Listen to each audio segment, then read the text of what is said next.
Trump calling in additional National Guard members and 700 Marines to respond to the violence and anti-ICE riots in Los Angeles. So let's get to Jonathan Hunt, who's live on the ground in L.A. What's it looking like this morning, Jonathan?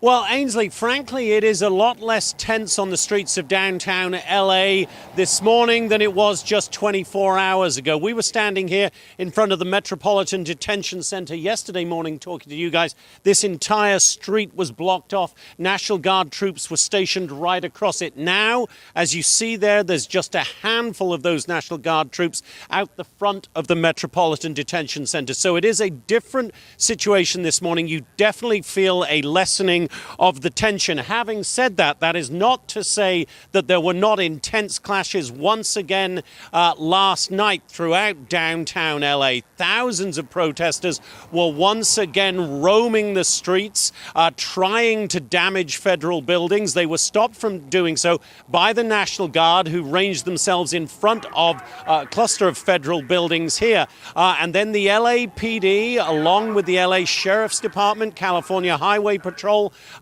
ran a pretty efficient operation, separating those groups from each other, getting them into smaller and smaller groups, effectuating arrests and using tear gas, using flashbang grenades, and in some cases rubber bullets to maintain control. Meantime, U.S. Marines are on the way here. They left their base at 29 Palms yesterday. That's in the Palm Springs area east of Los Angeles.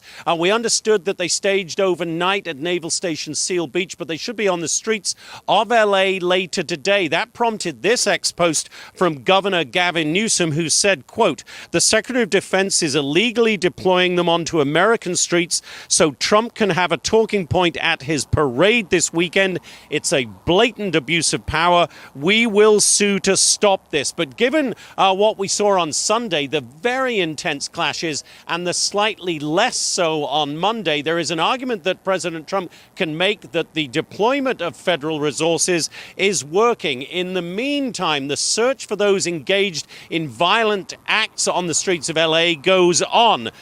This man has been a particular target.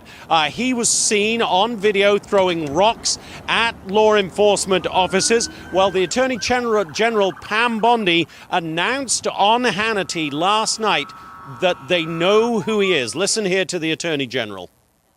That guy has just been identified, and they are doing a search warrant on his house as we speak. So you can run, you can't hide. We are coming after you federally. If you assault a police officer, if you rob a store, if you loot, if